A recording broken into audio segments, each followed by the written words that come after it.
പേർക്ക് ഇഷ്ടമാണ് ശവക്കോട്ടെ പോകാൻ ആർക്കും ഇഷ്ടമില്ല അല്ലെ? അവിടെ എന്തുണ്ട്? പൈശാചിക ദൂതന്മാർ താണ്ഡവമാടുന്നുണ്ട്. ആമേൻ. അപ്പം ശവസംസ്കാര ശുശ്രൂഷയ്ക്ക് നമ്മൾ പോകുമ്പോൾ നമ്മൾ യേശുവിന്റെ രക്തത്തിൽ മറച്ചു വേണം പോകാൻ. എന്താന്ന് വെച്ചാൽ ആ വ്യക്തിയിൽ ഭരിച്ചുകൊണ്ട് നടന്ന പൈശാചിക മേഖലകളുണ്ട് അല്ലേ?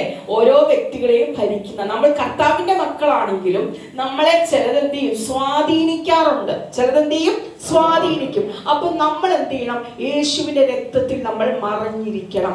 എപ്പോഴും നമ്മൾ ശവക്കോട്ടെ പോകുമ്പോഴും അവൻ നമ്മുടെ ഈ ഒരു സിം വർക്ക് ചെയ്യണമെങ്കിൽ ഒരു ഡിവൈസ് വേണം. വെറുതെ ഡിവൈസ് വർക്ക് ചെയ്യും.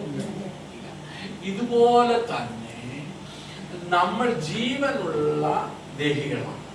അപ്പൊ ദൈവത്തിന് നമ്മുടെ ശരീരത്തെ വേണം. ആർക്കും എന്ത്? അപ്പൊ ഒരാള് മരിച്ചു പോയി കഴിയുമ്പോൾ ആ ആത്മാവ് വേറൊരാളിൽ കയറാൻ എന്ത് ചെയ്തു?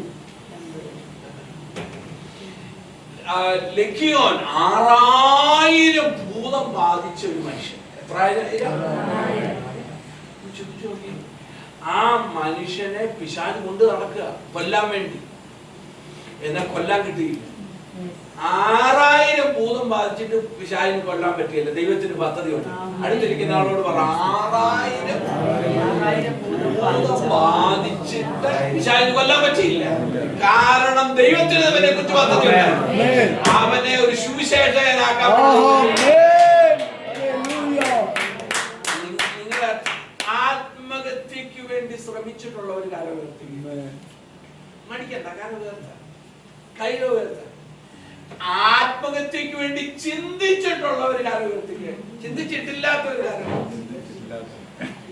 എല്ലാവരും എന്നാൽ നീ ജീവനോട് ഇരിക്കുന്നതിന്റെ കാരണം എന്താണെന്നറിയോ? ദൈവത്തിന് ശ്രദ്ധിച്ചേ, 6000 ഭൂതം ബാധിച്ചിട്ടും ഇവനെ കൊല്ലാൻ പറ്റിയില്ല. ദൈവം എന്റെ ഭൂതത്തെ അടിച്ചു. 6000 ഭൂതത്തെ പറഞ്ഞു വിട്ടപ്പോ ഭൂതം പറഞ്ഞ അയ്യോ എന്നെ എന്ത് ചെയ്യരുത്? എന്നെ പാതാളത്തിലോട്ട് പറഞ്ഞു വിടരുത്. എവിടാ? അപ്പൊ പിശാചിന്റെ റിയൽ സ്ഥലം എവിടാന്നറിയോ? പാതാളം. അടുത്തിരിക്കുന്ന ആളോട് പറയാം, പിശാചിന്റെ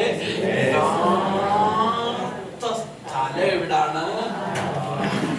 അപ്പൊ പിശാച് പറഞ്ഞു, എന്നെ പാതാളത്തിലോട്ട് എന്ത് വിടരുത്, എന്നെ പാതാളത്തിലോട്ട് എന്ത് ചെയ്യരുത്, വിടരുത്. എന്നെ എന്ത് ചെയ്യണം? ആ പന്നിക്കൂട്ടത്തിലോട്ട് എന്ത് ചെയ്യണം? എത്ര? 2000 പന്നികൾ. 6000 പന്നി. 2000 പന്നി.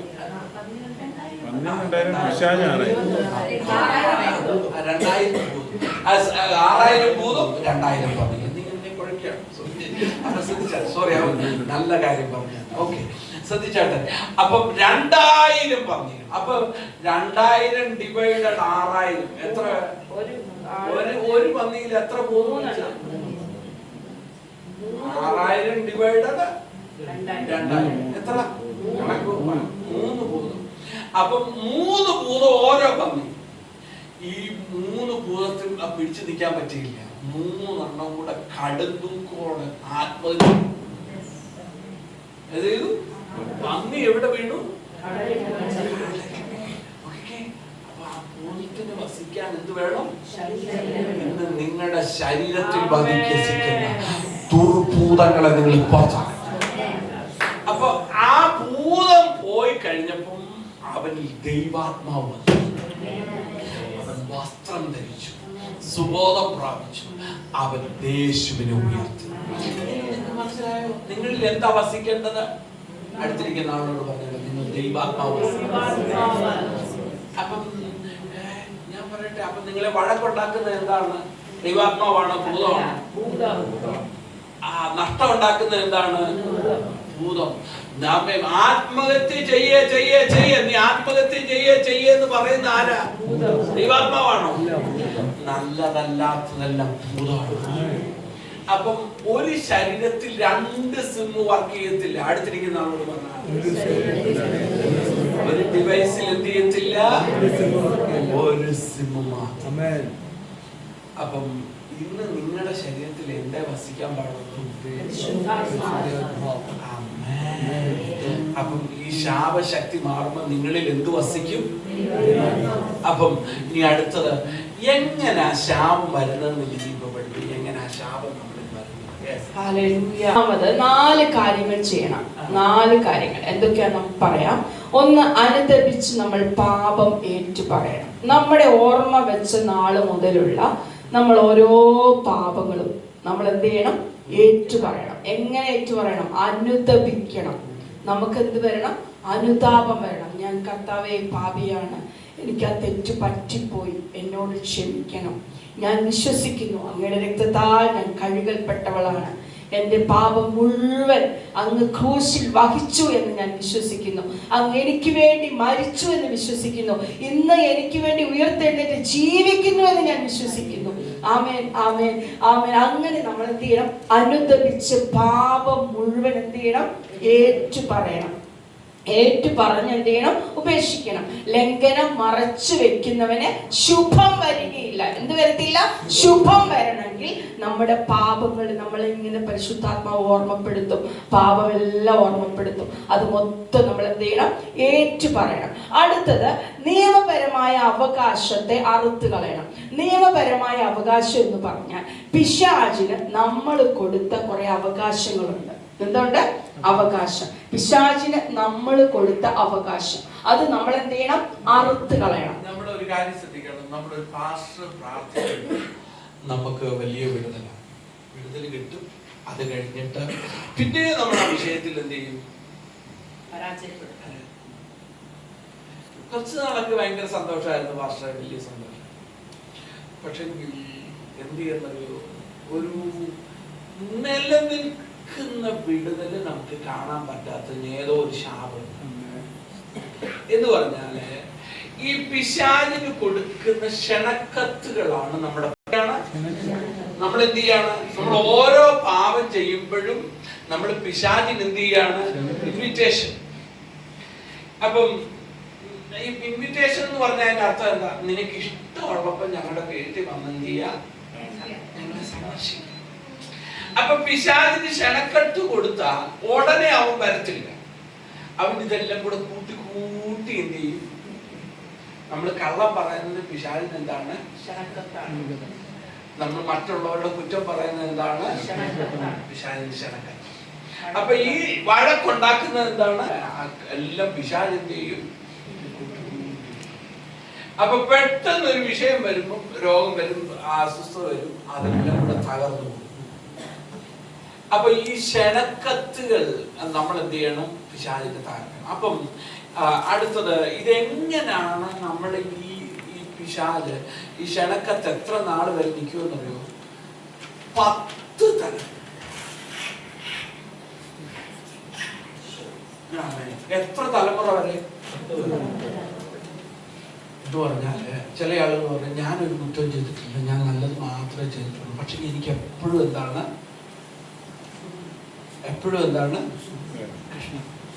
അപ്പം 10 തലമുറ വരെ. അപ്പം ചേച്ചിയുടെ അപ്പന്റെ പേര് പറ.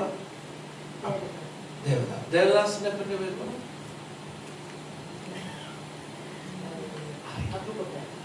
അപ്പുക്കുട്ടന്റെ അപ്പന്റെ പേര് പറ. ഒരു 5 അപ്പന്മാരുടെ പേര് പറയാൻ പറ്റുന്ന ആരുണ്ട്?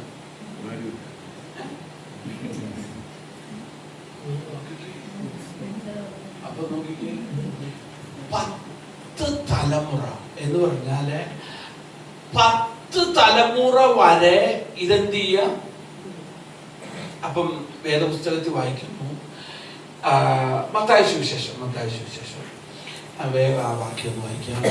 1-ാം അധ്യായം അതിന്റെ 4-ാമത്തെ വാക്യം പ്ലീസ് പെട്ടെന്ന് വായിച്ചു. മത്തായി 1:4. അമീനാദാബിനെ ജനിപ്പിച്ചു.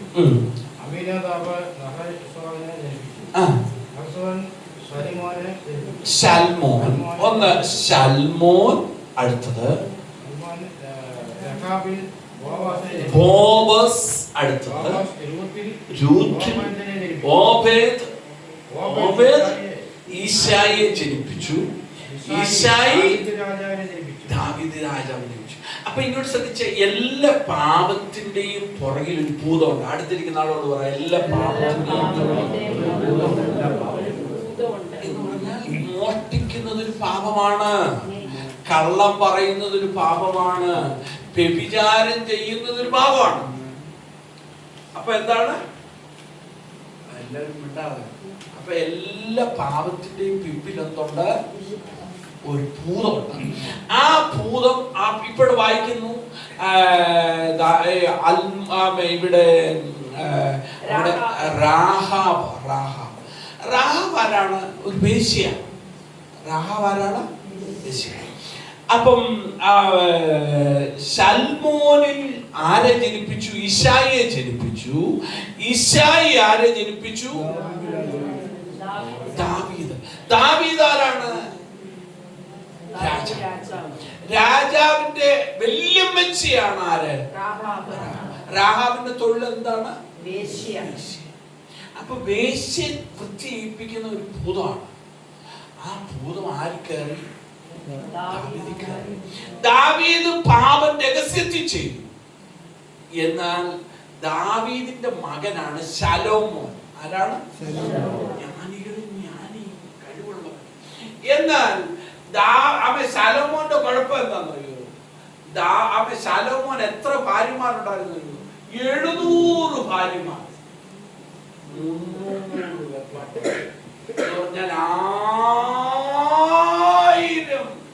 ദുർഭൂതങ്ങളുടെ ശക്തി. ഇത് എവിടുന്ന് കിട്ടിയതാ? എവിടുന്ന് കിട്ടിയതാ? അപ്പം നമ്മുടെ വല്യപ്പച്ചന്മാരിൽ വ്യാപരിച്ച ഭൂതം അവര് മരിച്ചെങ്കിലും പോയോ? അത് മക്കളെ കൊച്ചുമക്കളെ കേറി അതെത്ര തലമുറ വരെ വരാം. അപ്പൊ ഇന്ന് ഇതിനെ പുറത്താക്കണം. ഇത് രോഗത്തിന്റെ പാപത്തിൽ, ഇത് തകർച്ചയുടെ പാപത്തിൽ, ഇത് നമ്മളിൽ എന്ത് ചെയ്യും? നിൽക്കും. 10 തലമുറ വരെ. അത് പറയാവേ. 4 കാര്യങ്ങൾ ചെയ്യണം. എന്തൊക്കെ ചെയ്യണം? ഒന്ന് എന്താണ്? അനുദപിച്ച് പാപം ഏറ്റുപറയണം. എന്ത് ചെയ്യണം? അനുദപിച്ച് പാപം ഏറ്റുപറയണം. അടുത്തത് നിയമപരമായ അവകാശത്തെ തകർക്കണം. എന്താണ് നിയമപരമായ അവകാശം? ഇപ്പൊ നമ്മൾ ഈ വാതിൽ തുറന്നു തരണമെങ്കിൽ, വാതിലിനകത്തോട് ഇങ്ങോട്ട് കയറണമെങ്കിൽ വാതിൽ എന്ത് ചെയ്യണം? തുറന്നു കൊടുക്കണം. തുറന്നു കൊടുത്താലേ വാതിലകത്തോട്ട് കയറാൻ പറ്റത്തുള്ളൂ. ഇതുപോലെ നമ്മൾ പിശാചിന് തുറന്നു കൊടുക്കുന്ന വാതിലാണ് നിയമപരമായ അവകാശം. എന്താണ്? പിശാചിനെ തുറന്നു കൊടുക്കുന്ന വാതിൽ. പിശാചിന്റെ ഇഷ്ടങ്ങൾ, ഭയം. എന്താണ്?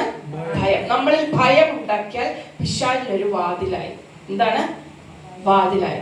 അടുത്തത് നമ്മളിൽ ദേഷ്യം, കോപം. എന്താണ്? പിശാചിന് വാതിലാണ്. വീട്ടിനകത്ത് കലഹം പിശാചിന് വാതിലാണ്. സംശയം പിശാചിന് വാതിലാണ്. ആമേൻ. ഇങ്ങനെ പല തരത്തിൽ പിശാചിന് നമ്മൾ വാതിൽ തുറന്നു കൊടുത്തിട്ടുണ്ട്. കള്ളം പറയുക പിശാചിനൊരു വാതിലാണ്. മോഷ്ടിക്കുക പിശാചിനൊരു വാതിലാണ്. മോഹിക്കുക പിശാചിനൊരു വാതിലാണ്. വേണ്ടാത്തത് മോഹിക്കുക, വ്യഭിചാരം ചെയ്യുക എന്താണ്? വാതിലാണ്. അപ്പൊ പിശാചിന് എവിടെയെങ്കിലും വാതിൽ തുറന്നു കൊടുത്തിട്ടുണ്ടെങ്കിൽ നമ്മൾ എന്ത് ചെയ്യണം? അത് അടയ്ക്കണം. എന്ത് ചെയ്യണം? അടയ്ക്കണം. അപ്പൊ നിയമപരമായ അവകാശത്തെ നമ്മൾ ഇന്ന് എന്ത് ചെയ്യണം? തകർക്കണം. എന്ത് ചെയ്യണം? തകർക്കണം. 1 അനുദപിച്ച് പാപം ഏറ്റുപറയണം. 2 ആമേൻ പറ, നിയമപരമായ അവകാശത്തെ തകർക്കണം. അടുത്തത് ക്ഷണക്കത്തുകളെ കീറിക്കളയണം. അപ്പൊ നമ്മള് ഒരു കല്യാണം വിളിക്കാൻ വന്നു. നമ്മുടെ അടുത്ത് കല്യാണം വിളിക്കാൻ വരിക. കല്യാണം വിളിച്ചിട്ട് നമ്മൾ ക്ഷണിച്ചു. അപ്പൊ നമ്മൾ എന്ത് ചെയ്യാം? വിവാഹത്തിന് പോകണം. ഇതുപോലെ നമ്മൾ എന്ത് ചെയ്തു? പിശാചിനെ ക്ഷണിച്ചു. എന്ത് ചെയ്ത്? പാപം ചെയ്ത് പിശാചിനെ ക്ഷണിച്ചു. അല്ലേ? നമ്മള് ഭയപ്പെട്ടു, നമ്മള് പാപം ചെയ്തു, നമ്മള് കോപിച്ചു, നമ്മള് വാശി പിടിച്ചു, നമ്മുടെ കയ്യിലാ കുഴപ്പം മുഴുവൻ. അല്ലെ? അത് പിശാചിന് ഇഷ്ടമായി. പിശാചിന്റെ നമ്മളിലാക്കി. എന്താ? പിശാചിന്റെതെല്ലാം നമ്മൾ ചെയ്തു. അപ്പൊ നമ്മൾ ക്ഷണക്കത്ത് കൊടുത്തു. ആർക്ക്? പിശാചെ വന്നാട്ടെ, നേരത്തെ ദേവദാസൻ പറഞ്ഞ പോലെ വന്നാട്ടെ, നിനക്ക് എപ്പോ വേണമെങ്കിലും സ്വാതന്ത്ര്യമുണ്ട്, എന്റെ ജീവിതത്തിലോട്ട് നിനക്ക് വരാം. അപ്പൊ നമ്മൾ ക്ഷണക്കത്ത് കൊടുത്തു. ക്ഷണക്കത്തുകളെ നമ്മൾ എന്ത് ചെയ്യണം? കളയണം. പിന്നെ നമ്മൾ എന്ത് ചെയ്യണം? കീറിക്കളയണം. നമ്മൾ കൊടുത്തത് മുഴുവൻ നമ്മൾ തുണ്ടമാക്കണം. ഇന്ന് അതാണ് നമ്മൾ ചെയ്യാൻ പോകുന്നത്. വേണ്ടാത്തതെല്ലാം നമ്മൾ എന്ത് ചെയ്യാൻ പോവാ? ഇത് കീറിക്കളയാൻ പോവാ. അത് നമ്മൾ കൊടുത്തതാ, ദൈവം കൊടുത്തതല്ല. നമ്മളാണ് പിശാചിന് വാതിൽ തുറന്നു കൊടുത്തത്. അതിനെ നമ്മൾ എന്ത് ചെയ്യണം? കീറിക്കളയണം. അപ്പൊ പിശാച് നമ്മളിൽ കയറിയിരിപ്പുണ്ട്. കുട്ടിഭൂതങ്ങൾ ദേഷ്യമായിട്ടും കോപമായിട്ടും വാശിയായിട്ടും ഒക്കെ എവിടെയൊക്കെയോ ഉണ്ട്. അതിനെ നമ്മൾ ഇന്ന് പുറത്താക്കാൻ പുറത്താക്കാം. നമ്മൾ തന്നെ അവരവരെ തന്നെ. ഞാൻ എന്റെ പുറത്താക്കും, ചേച്ചിയുടെ പുറത്താക്കും, ഇവിടെ ഉള്ള ഓരോരുത്തരും അവരവരുടെ പുറത്താക്കും. ഇതിനാണ് ശാപം മുറിക്കുക എന്ന് പറയുന്നത്. അല്ലാതെ ഒന്നുമല്ല, അവരവരാണ് ചെയ്യുന്നത്. നമ്മൾ നിങ്ങളെയൊക്കെ സഹായിക്കുമെന്ന് മാത്രമേ ഉള്ളൂ. അപ്പൊ നമ്മൾ എന്ത് ചെയ്യണം? പുറത്താക്കണം. സാത്താനെ എന്ത് ചെയ്യണം? പുറത്താക്കണം. ഒന്ന് എന്ത് ചെയ്യണം? അനുദമിച്ച് പാപം. ഇത് 4 നിങ്ങൾ കാണാതെ പഠിക്കണം. എപ്പോഴും നമ്മൾ ജീവിതത്തിൽ മുഴുവൻ ഇത് ചെയ്തുകൊണ്ടേ ഇരുന്ന് നോക്ക്, നിങ്ങൾ സക്സസ് ആകും. ആമേൻ. നിങ്ങൾ ഭയങ്കര വിജയാളിയായി നമുക്ക് ജീവിക്കാൻ പറ്റും. ഒന്നെന്ത് ചെയ്യണം? അനുദമിച്ച് പാപം ഏറ്റു പറയണം. നിയമപരമായ അവകാശത്തെ തകർക്കണം. എന്താണ് നിയമപരമായ അവകാശം? പിശാചിന് തുറന്നു കൊടുത്ത വാതിലാണ് നിയമപരമായ അവകാശം. അതിനെന്ത് ചെയ്യണം? തകർക്കണം. അടുത്തത് എന്ത് ചെയ്യണം? ക്ഷണക്കത്തുകളെ കീറിക്കളയണം. പിശാചിന് ക്ഷണക്കത്ത് കൊടുത്തു, അതിനെന്ത് ചെയ്യണം? കീറിക്കളയണം. അടുത്തത് ആമേൻ. എന്ത് ചെയ്യണം? പിശാചിനെ പുറത്താക്കണം. പിശാചെ, ഞാനും നീയുമായിട്ട് ഒരു കാര്യവുമില്ല, ഞാനും എന്റെ ദൈവമായിട്ടാണ് കാര്യം, നിനക്ക് എന്നോട് ഒരു കാര്യവുമില്ല, ബന്ധവും ഇല്ല എന്നൊന്നും നമ്മൾ എന്ത് ചെയ്യാൻ പോവാ? അതിനെ പുറത്താക്കുകയാണ്. അടുത്തത് ആമേൻ. ആദ്യം ചെയ്യേണ്ടവ ആദ്യം ചെയ്യണം. ഇതിനകത്ത് രക്ഷിക്കപ്പെടാത്തവർ ഒന്ന് കൈവക്കുക. രക്ഷിക്കപ്പെടാത്തവർ, കർത്താവിനെ ഹൃദയത്തിൽ നിന്ന് സ്വീകരിക്കാത്തവർ ഒന്ന് കൈവക്കാവോ? എല്ലാവരും രക്ഷിക്കപ്പെട്ടതാണോ? ചേച്ചി രക്ഷിക്കപ്പെട്ടാണോ? അല്ല. രക്ഷിക്കപ്പെടുക എന്ന് പറഞ്ഞാൽ നമ്മൾ യേശുവിനെ ഹൃദയം കൊണ്ട് വിശ്വസിക്കുക. വായി കൊണ്ട്, കർത്താവേ നീ എനിക്ക് വേണ്ടിയാണ് ക്രൂശിൽ മരിച്ചതെന്ന് ഞാൻ വിശ്വസിക്കുന്നു, എൻ്റെ പാപത്തിന് വേണ്ടിയാണ്, എൻ്റെ ശാപത്തിന് വേണ്ടിയാണ് ക്രൂശിൽ മരിച്ച് അടക്കപ്പെട്ട് 3-ാം ദിവസം ഉയർത്തെഴുന്നേറ്റെന്ന് ഞാൻ വിശ്വസിക്കുന്നു, അങ്ങ് എൻ്റെ രക്ഷകനും കർത്താവുമായിട്ടിരിക്കണമേ എന്ന് വാ തുറന്ന് പറയുന്നതാണ് രക്ഷ. എന്താണ് രക്ഷ? നിങ്ങൾ അപ്പം എന്ത് ചെയ്യാണ്? ഒരു സ്വർഗീയ കുടുംബത്തിലെ അംഗങ്ങളാകുകയാണ്. ആരാകുകയാണ്? സ്വർഗീയ. ഇപ്പൊ നമ്മൾ എവിടെ? ഭൂമിയില. പക്ഷെ ഇവിടെ തന്നെ ദൈവം നിങ്ങളെ സ്വർഗ കുടുംബത്തിലെ അംഗങ്ങളാക്കും. എന്താക്കും? സ്വർഗം. ഇന്ന് അങ്ങനെ ചെയ്യേണ്ടവർ ഒന്ന് എഴുന്നേറ്റ് നിന്നാട്ട്, അങ്ങനെ കർത്താവിനെ എനിക്ക് വേണം, കർത്താവിനെ എനിക്ക് വേണം, എന്റെ യേശുവിനെ എനിക്ക് ചെയ്തവർ, സ്നാനപ്പെട്ടവരൊന്നും എഴുന്നേക്കരുത് പ്ലീസ്. നിങ്ങൾ രക്ഷിക്കപ്പെട്ടവരല്ലേ? രക്ഷിക്കപ്പെട്ടവർ ഇനി രക്ഷിക്കപ്പെടണോ? ആമേൻ, ആമേൻ, ഹല്ലേലൂയ. ഒന്ന് ആമേൻ, മനസ്സ് തുറന്ന്, യേശുവേ ഞാൻ നിന്നെ സ്നേഹിക്കുന്നു, എനിക്ക് എൻ്റെ യേശുവിനെ വേണം, യേശുവിന് വേണ്ടി ഞാൻ എൻ്റെ ഹൃദയം തരികയാണ്, എനിക്കുള്ളതെല്ലാം ഞാൻ യേശുവിന് തരികയാണ്, യേശുവിൻ്റെതാക്കി എന്നെ മാറ്റണം. പിശാചിന് എൻ്റെ മേൽ അധികാരമില്ല, പിശാചിന് എൻ്റെ മേൽ അധികാരമില്ല. ഇനി ഞാൻ യേശുവിൻ്റെതാണ്, ഞാൻ സ്വർഗീയ കുടുംബത്തിലേതാണ്. ഹല്ലേലൂയ. യേശു എനിക്ക് വേണ്ടി മരിച്ചു എന്ന് ഞാൻ ഹൃദയം കൊണ്ട് വിശ്വസിക്കുന്നു, ഞാൻ വായ കൊണ്ട് ഏറ്റുപറയുന്നു, ഞാൻ യേശുവിനെ വിശ്വസിക്കുന്നു. അവൻ ഒരു വാക്ക് ദേവദാസൻ പറഞ്ഞു, നിങ്ങളത് പറയണം. ഞാൻ പറയുന്നതിന് പുറകെ യേശുവേ ഞാൻ അങ്ങയുടേതാണ്. കഴിഞ്ഞ നാളുകളിൽ പാപത്തിന്റെ പ്രവൃത്തികളെ ഞാൻ ചെയ്തു, പാപത്തിന്റെ വഴിയിൽ ഞാൻ നടന്നു. യേശുവേ അങ്ങ് എനിക്ക് വേണ്ടി മരിച്ചു, അടക്കപ്പെട്ടു, ഉയർത്തെഴുന്നേറ്റു, ഇന്നും ജീവിക്കുന്നു. യേശു എൻ്റെ ഹൃദയത്തിലേക്ക് വരണമേ. ഇന്നു മുതൽ യേശുവിനായി ജീവിക്കാമെന്ന് അങ്ങയ്ക്ക് വാക്ക് തരുന്നു. എൻ്റെ പാപപ്രവൃത്തികളെ ഞാൻ ഉപേക്ഷിക്കുന്നു, ദൈവത്തിൻ്റെ വഴിയിൽ നടക്കാമെന്ന് അങ്ങയ്ക്ക് വാക്ക് തരുന്നു. എന്നെ ഒരു ദൈവവേദലാക്കി തീർക്കണമേ. കർത്താവിനെ അംഗീകരിച്ചതിന് നന്ദി, യേശുവിൻ നാമത്തിൽ ആമേൻ. കരം തട്ടി ദൈവത്തിന് നന്ദി പറയാം. നിങ്ങൾ ദൈവത്തിന്റെ പൈതലാണ്, നിങ്ങൾ പാപത്തിൻ്റെതല്ല, നിങ്ങൾ ദൈവത്തിൻ്റെതാണ്, നിങ്ങൾ സൗഖ്യമുള്ളവരാണ്, സമാധാനമുള്ളവരാണ്. ആമേൻ. ഇരുന്നാൽ ദൈവം അനുഗ്രഹിക്കട്ടെ.